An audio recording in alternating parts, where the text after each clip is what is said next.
Welcome back ناظرین، آپ دیکھ رہے ہیں سعادت رمضان. ہم بریک سے واپس آ گئے ہیں اور آج کا ہمارا جو موضوع ہے علم اور عمل. علم کے اوپر ظاہر ہے جی کہ اسلام میں کتنا درس ہے.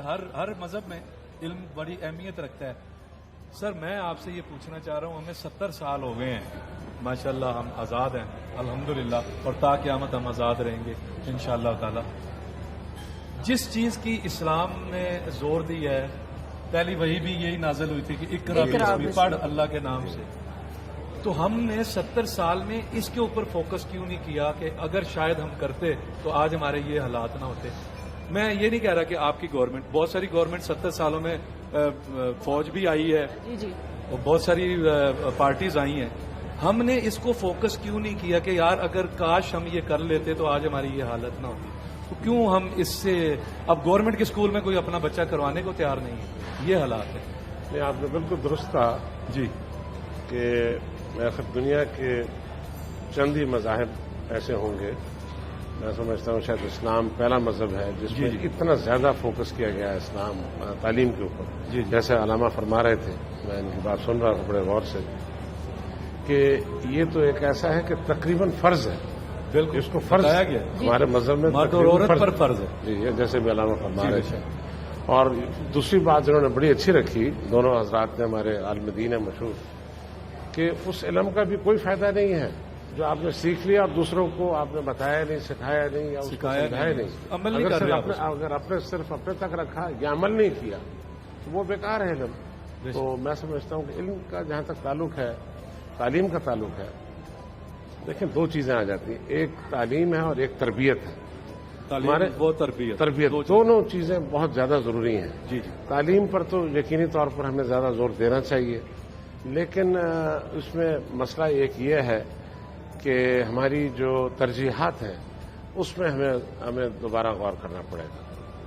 اب ہماری ترجیحات کا عالم یہ ہے کہ جب سے پاکستان بنا ہے اور اب تک اس میں اگر تعلیم کے لیے جب بجٹ بنتا ہے تو وہ بجٹ کا 2%، 3%، 2.5% ہوتا ہے بجٹ کا.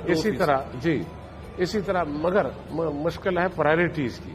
پرائرٹیز یہ ہیں کہ جناب ابھی ہمارا قرضوں کی پیمنٹ کرنی ہے، ہم نے اپنا ڈیفنس سپینڈنگ کرنی ہے. سر قرضے تو چڑھتے ہی جا رہے ہیں، ان کی پیمنٹ تو کبھی ہوئی نہیں. وہ بھی مد میں ہم رکھ تو لیتے ہیں لیکن قرضے تو بڑھ رہے ہیں. اگر وہ بھی ہوتی ہے تو پھر کیونکہ ہماری جغرافیائی حالات ایسے ہیں کہ ہمیں اپنی ڈیفنس کو مضبوط کرنا ہی کرنا ہے. یہ ہماری جانیں چھوٹ سکتی ہے اور وہ بہت بڑا چنک ہے، بہت بڑا چنک ہے.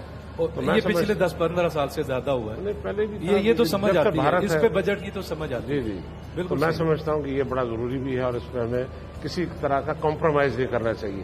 میں سمجھتا ہوں جو میں کہنا چاہ رہا تھا کہ جو ہماری ترجیحات اس وقت ہیں تعلیم کے حوالے سے، کیونکہ ہم بات تعلیم کی کر رہے ہیں کہ 2% اور 2.5%، اس میں تو میں سمجھتا ہوں کہ آپ دنیا بھر کے، کیمبرج کے، آکسفورڈ کے، ہارورڈ کے، برکلے کے، دنیا جہان کے جتنے بھی جو وہاں کے سرکردہ لوگ ہیں ان کو بھی بٹھا دیں تو وہ بھی کوئی آپ کے پاس کوئی بہتر تعلیمی نظام نہیں لا سکتے اس بجٹ میں نہیں ہو سکتا. بالکل صحیح ہے. تو ضرورت اس بات کی ہے کہ ہم اس پر نظر ثانی کریں، اور ساتھ ساتھ جو اس میں کرپشن بھی بہت زیادہ ہے تعلیم کے محکمے میں. پھر گھوسٹ سکولز بہت زیادہ ہیں، گھوسٹ ٹیچرز بہت زیادہ ہیں. بالکل. یہ ہر جگہ ہی ہے. میں ایک جگہ کو نہیں کہتا ہوں، اور یہاں پر میں سمجھتا ہوں پہلے تھا اور یہاں پر کسی حد تک پنجاب میں کنٹرول کیا گیا ہے، پنجاب کی حکومت میں. سندھ میں بہت برا حال ہے.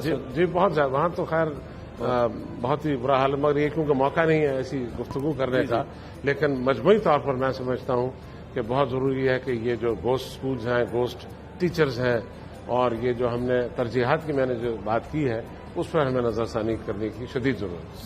سخت ضرورت ہے سر کہ بجٹ جس طرح ہم ڈیفنس کے لیے بجٹ لگاتے ہیں، کم سے کم 50% ہمیں ایجوکیشن پہ لگانا چاہیے، باقی چیزوں کو ہمیں چھوڑ دینا چاہیے.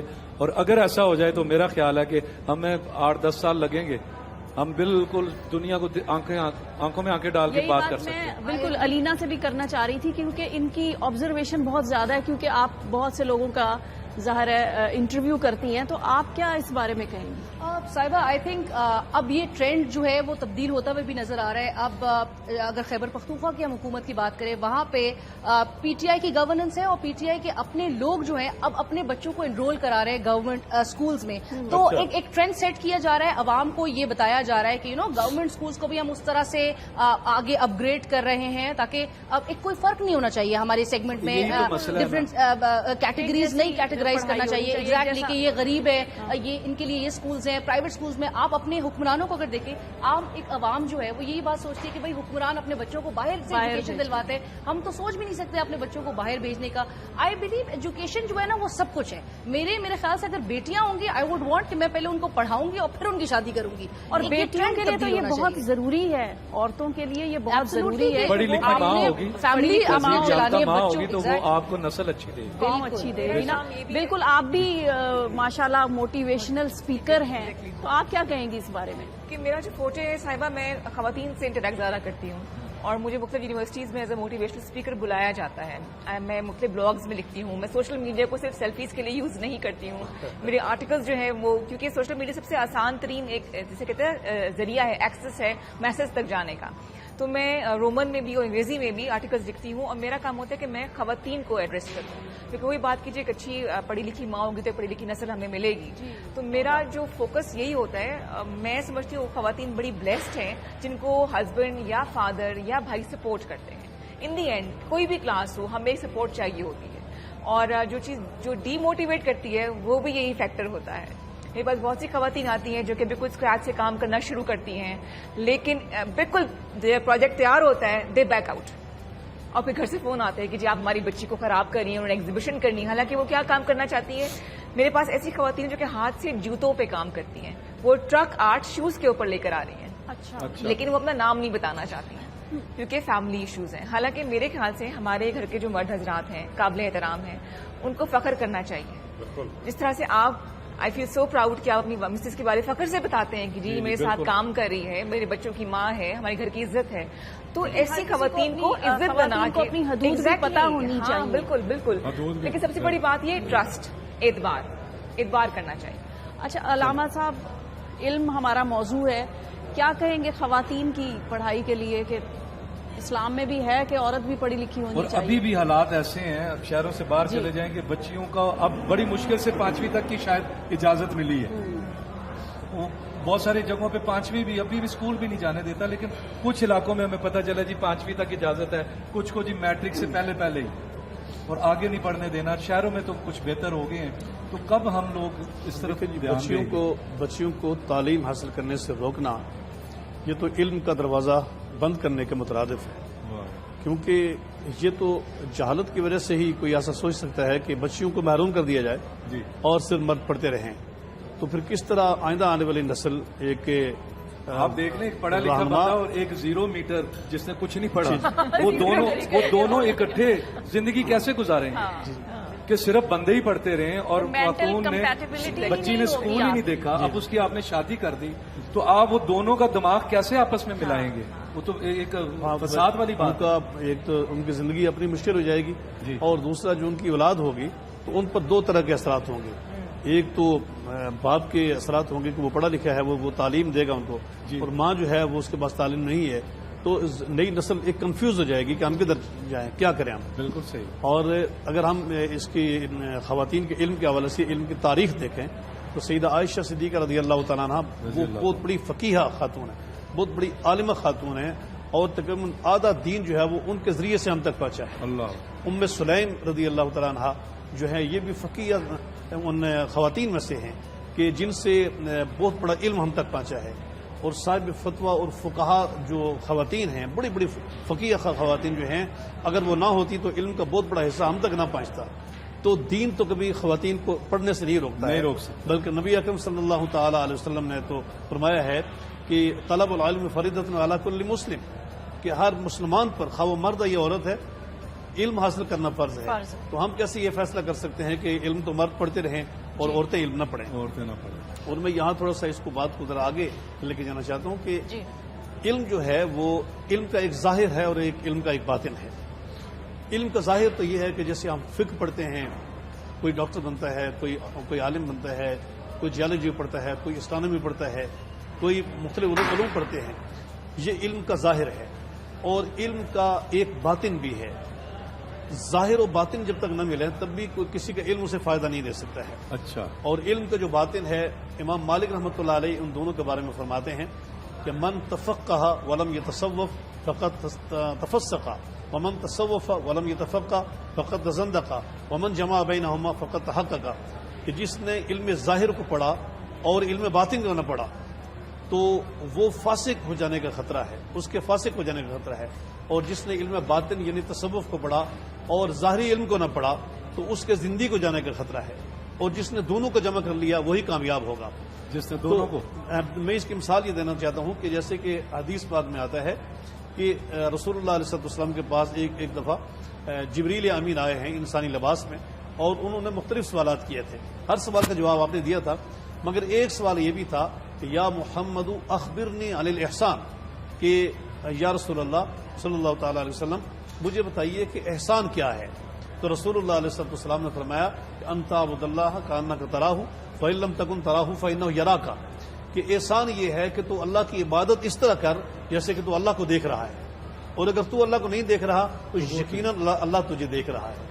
تو جب کوئی شخص اللہ کی بارگاہ میں کھڑا ہے اس کی ایک کیفیت یہ ہے کہ اس کا علم یہ ہے کہ نماز اس طرح پڑھنی چاہیے جیسے رسول اللہ علیہ وسلم نے نماز پڑھی ہے، وہ سجدے اس طرح کرتا ہے، قیام اس طرح کرتا ہے، لیکن اس کی روح اور دل اگر وہاں پر موجود نہیں ہے، اللہ کی بارگاہ میں صرف ڈھانچہ جو ہے وہ جھکتا ہوا نظر آتا ہے، تو یہ اس کی عبادت جو ہے وہ عبادت نہیں ہے. یہ عبادت جو ہے اسے اللہ کے ساتھ نہیں ملا سکتی ہے، یہ عبادت اسے کامیاب نہیں کر سکتی ہے.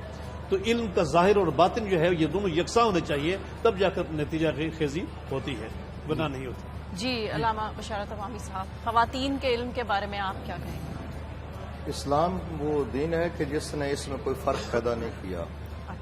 مرد اور عورت کے علم حاصل کرنے میں جس وقت فرض قرار دے دیا گیا اس وقت یہ تقسیم بالکل کوئی نہیں کی گئی، اور پروردگار نے انسان کو دو مستقل صنفوں میں خلق کیا، ایک مردوں کی ہے کہ ایک خواتین کی ہے. اور اسی سے مل کر یہ پورے کے پورے کائنات کا نظام جو چل رہا ہے، نظام حیات جو چل رہا ہے، نظام حیات کو مرز وجود میں لایا گیا تو وہ ان دونوں کے وجود سے لایا گیا. اور پھر تعلیم کی اہمیت اسلام کی نظر میں ماں کا پڑھا لکھا ہونا، ایک بچی کا اور بیٹی کا پڑھا لکھا ہونا اس لیے زیادہ ضروری ہے، بہت ضروری کہ پہلا مدرسہ اور پہلی تربیت گاہ جو ہے ماں کی گود کو قرار دیا گیا. جی. تو جس مدرسے میں جس سکول میں آپ لے جا رہے ہیں، اسکول آف تھاٹ جو ہے وہ پہلے ان پڑھ ہے، وہ خود ایجوکیٹ رہی ہے جس وقت، تو وہاں سے آپ نے شروع کرنا ہے بچے کو. پھر اسلام وہ پاکیزہ دین ہے کہ جس نے ارشاد فرمایا کہ اطلب العلم من المہد الی اللات، ماں کی گود سے لے کر قبر تک علم حاصل کرو. اللہ اذان و اقامت سے جب آپ بچے سے شروع کرتے ہیں، بچی سے، تو وہاں سے لے کر تلقین پڑھنے تک قبر میں یہ سارا علم دے رہے ہیں پوری زندگی میں اس کو. علم کے لیے یہ تقسیم نہیں ہے. آپ دیکھیں کہ یہ تسلط قائم کرنے کا ایک طریقہ ہے کہ اب پورے عالم اسلام کی حالت اس وقت دیکھ لیں. یہ کیوں کیفیت ہے مسلمانوں کی اس وقت؟ ہم کیوں اس وقت بھی بہترین یونیورسٹیاں یو کے پاس ہیں، امریکہ کے پاس ہیں، ہمارے بچے اور بچیاں اس وقت پڑھنے کینیڈا جا رہے ہیں یا یورپ میں جہاں بھی جا رہے ہیں؟ کیا وجہ ہے کہ مسلمانوں کے پاس وسائل بھی موجود ہیں، ذرائع موجود ہیں، دنیا کی بہترین دولت ان کے پاس موجود ہے. بے شک. آج اگر یہ ادارے قائم کرتے تو مسلمانوں کو دوسروں کا دست نگر تو نہ بننا پڑتا.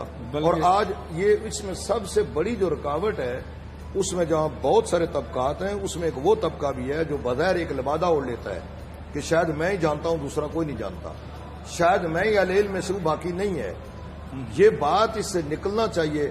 علی علیہ السلام نے فرمایا نا کہ ہم اللہ کی اس تقسیم پر راضی ہیں کہ اس نے ہمیں علم دیا اور ہمارے دشمنوں کو دولت دنیا دی. علم ہمارے حصے میں آیا، علم انبیاء کا ورثہ ہے، علم خاصان خدا کا ورثہ ہے. اور دولت جو ہے وہ دشمنوں کو ہے. اس کے بعد پھر فرمایا کہ علم جو ہے اس کو فوقیت دولت پر اس لیے ہے کہ ہم دولت اکٹھی کرنے کے لیے سب کچھ کرتے ہیں. فرمایا گیا ہے کہ دولت کی آپ کو حفاظت کرنی پڑتی ہے، علم آپ کی حفاظت کرنی ہے. واہ واہ واہ، کیا بات ہے. اور دولت خرچ کرنے سے کم ہوتی ہے، کم ہوتی جائے گی جیسے جیسے خرچ کرتے چلیں گے. علم خرچ کرنے سے بڑھتا چلا جاتا ہے کہ جتنا آپ اس کو خرچ کرتے چلے جائیں گے وہ بڑھتا چلا جائے گا. تو اسلام نے تو سب سے زیادہ زور اس بات پر دیا ہے. اصل میں ہمارے کچھ پاکستان کے اندر اگر بات کریں، وطن عزیز پاکستان میں، اس میں یہ ہے کہ مخصوص کچھ خطے ہیں جن میں مفادات ہیں کہ ایک بندہ پڑھ لکھ گیا.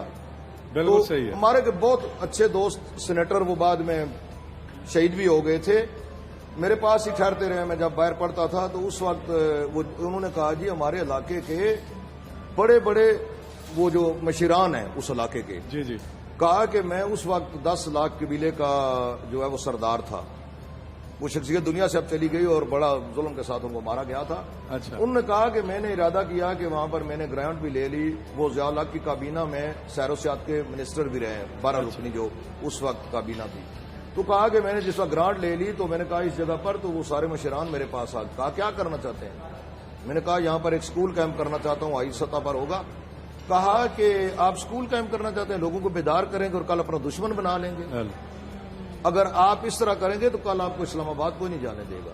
تو جہاں سوچ اور فکر اس قسم کی ڈیولپ ہو گئی ہو, اس کے لیے ایجوکیٹ کریں. ابھی آپ نے ایک بڑا پیارا جملہ کہا ہے کہ آپ مختص کریں, کچھ عرصے کے لیے قربانی دیں اپنی عیاشیوں کو چھوڑ کر, اپنی خواہشات کو چھوڑ کر, اپنا یہ طرز زندگی بدل کر 50% اگر آپ بجٹ نہیں کرتے مثلا, اس سے اب 2% 3% جو آپ دے رہے ہیں, تو یہ بھی کوئی بجٹ تو نہ ہوا تعلیم کے لیے, یہ کوئی طریقہ تو نہ ہوا. آپ چاہیں کہ انقلاب ہے, انقلاب ہمیشہ علم کے ذریعے علم سے آتا ہے. بے شک, انقلاب اس طرح نہیں آیا, اگر تبدیلی کبھی بھی نہیں آتی علم کے بغیر.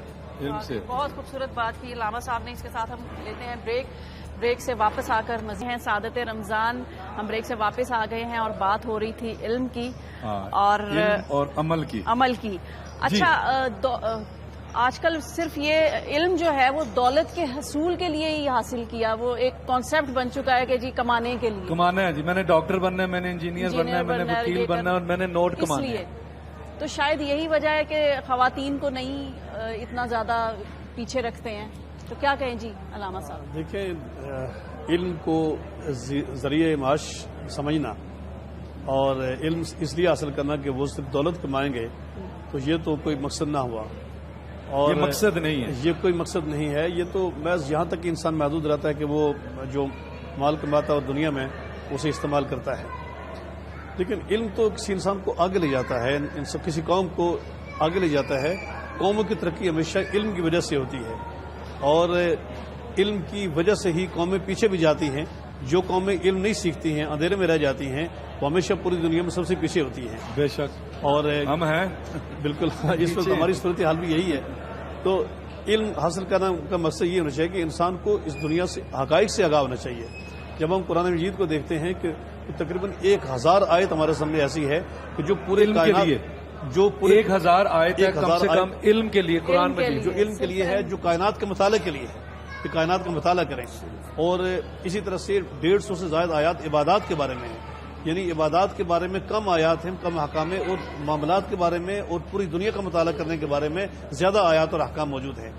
لیکن یہی ہے کہ جو لوگ بھی کائنات کی جس حقیقت تک پہنچیں اور جس حقیقت تک اس کی رسائی ہو, پھر وہاں پر وہ سے اللہ کا شکر ادا کرنا چاہیے. وہ اللہ کی بارگاہ میں سجدہ ریز ہو جائے کہ واقعی ان تمام حقیقتوں کو بنانے والا وہ ہے, اور پھر اس کے بنانے کا مقصد کیا ہے اور ہمیں کیوں تخلیق کیا گیا ہے. ہم یہ ساری چیزیں جاننے کے باوجود اگر اللہ تبارک و تعالیٰ کسی کو علم دیتا ہے, پھر اسے یہاں پر بھی بہکا دیا جاتا ہے. اگر وہ بعض حقائق کو جاننے کی کوشش کرتا ہے اور علم کے ذریعے سے حقائق تک پہنچتا بھی ہے, پھر وہ اس کا شکر ادا کرنے کے قابل نہیں رہتا ہے. اسے یہاں سے ٹریک سے اتار دیا جاتا ہے. اس لیے اتار دیا جاتا ہے. اس کے مختلف عوامل ہیں دنیا میں, ان میں سے ایک عامل یہ بھی ہے کہ اسے دنیا پرستی اور دولت پرستی کا عادی بنایا جاتا ہے. اس کا متم نظر اور اس کا مقصد دولت کا حصول ہوتا ہے. آج کل ہمارے تو مقصد ہی یہی ہے نا, بچوں کو تو پڑھایا اسی لیے جاتا ہے کہ جی اس کا مستقبل سنور جائے, گاڑیاں بن جائیں اور اتنی تنخواہ لگ جائے اور یہ ہو جائے وہ ہو جائے. ابھی میں بریک میں بھی بات کر رہا تھا, میں یورپین رائٹر تھا کوئی, اس دن میں کسی نیوز کے کسی پیپر میں کسی جگہ پڑھ رہا تھا کہ اگر آپ نے کسی قوم نے اگر برباد ہونا ہے دنیا سے, اس کی حیثیت ختم ہونی ہے, تو اس قوم میں نقل عام کر دو. اور اس وقت آپ دیکھیں کہ خبروں میں آپ سب سے زیادہ بہتر جانتی ہیں, آپ خبریں دیتی ہیں, پڑھتی ہیں کہ کس طرح بوٹی ہم ماں باپ مل کے بھی بچے کو نقل کرا کے پاس کرانے کے چکر میں ہیں.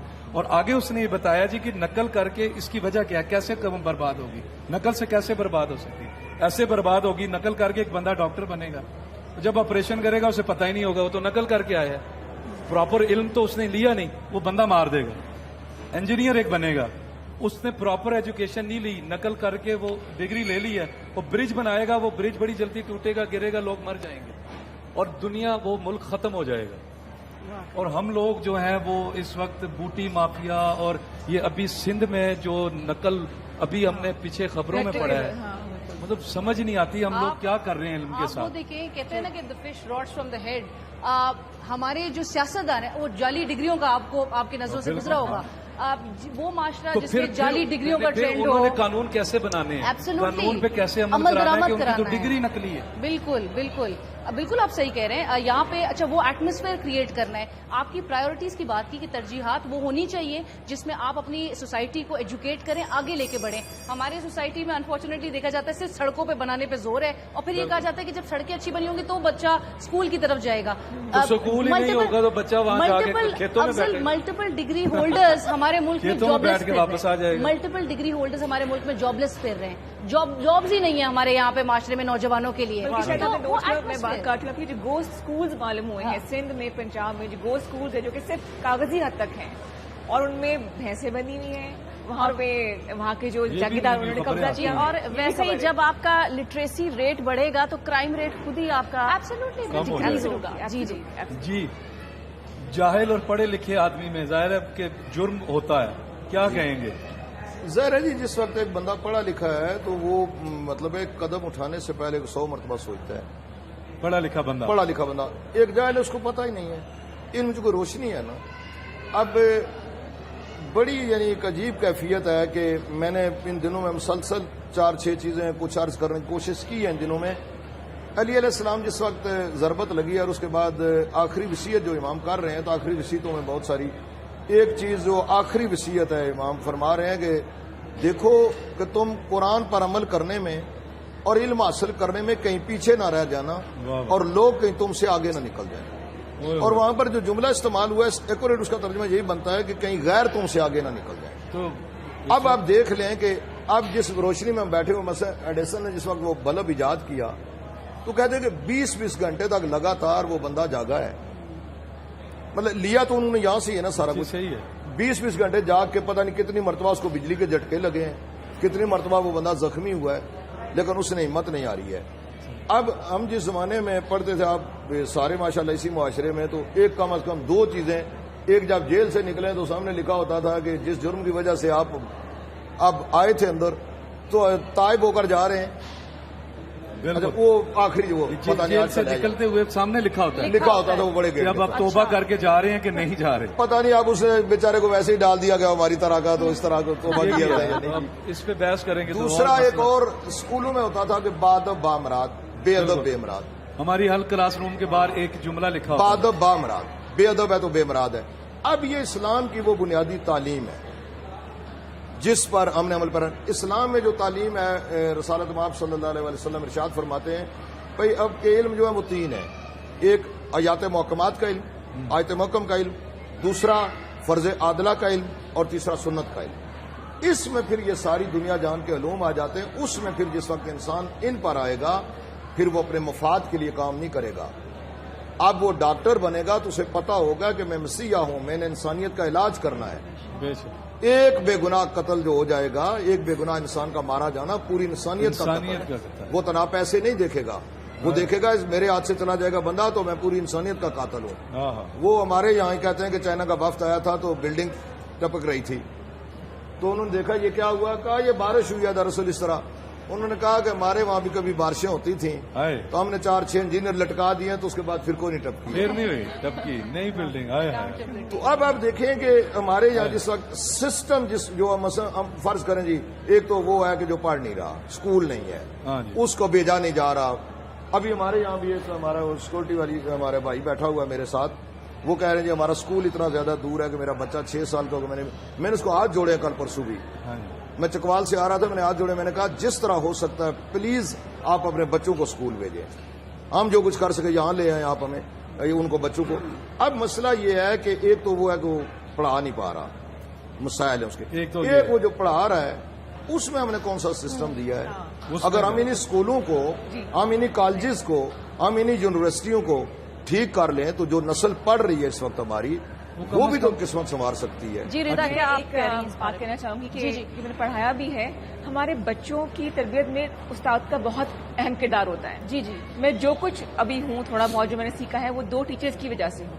اس کی وجہ یہ نہیں کہ انہوں نے مجھے موٹیویٹ کیا, اس کی وجہ یہ کہ انہوں نے مجھے ہمیشہ ڈی موٹیویٹ کیا.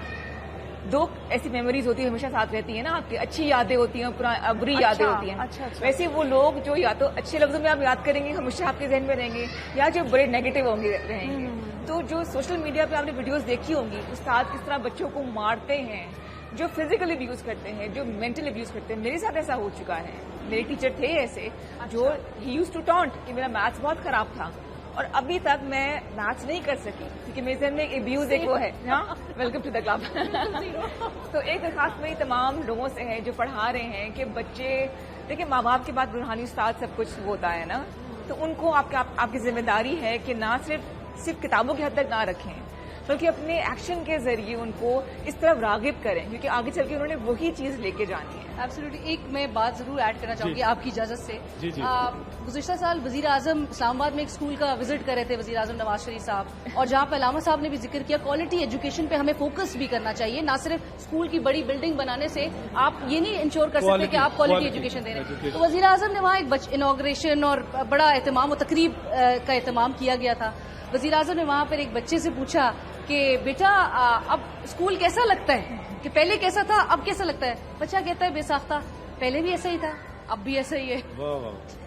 بچے تو بیچارے من کے سچے ہوتے ہیں. تبدیلی یہاں سے آنی ہے. جی جی تبدیلی. میں اپنی بات بتا رہی ہوں کہ میں 10th کلاس میں تھی جب میں شوبز میں آ گئی, تو وہیں پڑھائی رہ گئی, اس کے بعد فوراً شادی ہو گئی, تو پھر بچے ہو گئے, اس کے بعد میں نے اپنا گریجویشن کمپلیٹ کیا ہے. تو انہوں نے میری ہیلپ کی ہے, ورنہ میں اگر سوچتی کہ اب تو میری لائف کمپلیٹ ہو گئی ہے, فیم مل گیا, کرنا تھا کر لیا, شادی کر لی, گھر بیٹھ گئی. اور ماشاءاللہ جی خود تیاری کر کے خود ہی پیپر دیے, 2nd ڈویژن ایف اے میں, اور بی اے میں بھی 1.5 سال بعد دوبارہ ایف اے میں 1st ڈویژن, بی اے میں 2nd ڈویژن. ماشاءاللہ جی ماشاءاللہ. اور ابھی کہہ رہی تھی ایم اے کرنا ہے, میں نے کہا پھر میں پیچھے رہ جاؤں گا, تم آگے نکل جاؤ, تو برابر ہی ٹھیک ہے. میں نے بکس لا کے رکھی ہیں, وہ اتنی زیادہ ہے کہ میں ان کو دیکھ کے تھک گئی, لیکن میں نے اپنے بچوں کو ایک ایج تک خود پڑھایا. بالکل صحیح ہے. جو ایک تو علامہ صاحب نے بتایا کہ جو بچے نہیں پڑھ رہے ان کا تو چلے سمجھ آتی ہے, جو پڑھ کے بھی بے روزگار ہیں وہ اب بیچارے کدھر جائیں. اب پھر جب تعلیم کا فائدہ بھی نہیں ہے اور اس کا پھر یہاں پہ کچھ سمجھ نہیں آ رہی, کیا کریں. یہ علم کے ساتھ اس کا تعلق نہیں ہے, چونکہ جب ایک شخص علم حاصل کرتا ہے تو وہ تو انسان بننے کے لیے پڑھتا ہے. یہ تو جہاں پر اہل علم ضروریات زندگی بھی تو اس نے چلانا. ہاں, مطلب یہ ہے کہ وہ ضروریات زندگی اور جو علوم و فنون وہ پڑھتا ہے اس کو اس سے فائدہ ہونا چاہیے. ہاں جی. اور یہ تو ہمارے ملک کے اندر وہ کمزوریاں ہیں کہ جو نہیں ہونی چاہیے تھی, کہ لوگ بہت اہل اور پڑھے لکھے لوگ جو ڈگریاں اٹھا کر سڑکوں میں پھر رہے ہیں, تو چاہیے تو یہ تھا کہ ان کو جاب ملتی, اور لیکن ایسا نہیں ہو رہا. اور بہت سے ہمارے لوگ بہت پڑھے لکھے باہر جا کر جاب کرتے ہیں, اس ملک سے باہر چلے جاتے ہیں, اور بہت فائدہ پہنچاتے ہیں دوسری نیشنز کو, دوسری قوموں کو بہت فائدہ دے رہے ہیں. اس کا معنی یہ کہ علم کی قدر نہیں ہے, اور جب کسی ملک میں علم کی قدر ختم ہو جائے بس تو وہ قوم ختم ہو جاتی ہے, وہ آگے کیسے ختم ہو گئی ہے. جب سرکار جو 2% دے رہی ہے, اپنی ان کی تنخواہیں 300% بڑھتی ہیں ہر سال, اور بجٹ کے لیے 2 کا 2 ہی ہے 70 سال سے. مطلب کوئی اتنی بڑی بات بھی نہیں ہے. جیسے وہ اب چلے گئے ہیں, ان سے بھی میں نے بریک میں بات کی تھی کہ 2% ہی آپ ساری بجٹوں میں سے نکال کے ایجوکیشن میں ڈال دیں تو میرا خیال ہے اس کا اچھا خاصا بجٹ آ جائے گا, میں ایڈ کرنا چاہوں کام ہو جائے گا. جی, کیونکہ سوشل سیکٹر بہت ایکٹیو ہو گیا ہے. اب لوگ اپنے مدد آپ کے تحت بھی بہت سے کام کر رہے ہیں, دیکھیے ملک تو ہمارا ہے اور لوگ بھی ہم اپنے رہنا تو ہم نہیں, بچوں نے بھی یہیں رہنا ہے انشاءاللہ تعالیٰ. کیا کریں, 60-70 سال سے ہم حکومتوں کی طرف دیکھ رہے ہیں. اب آپ دیکھیے کانسیپٹ ہے اسٹریٹ اسکول کا.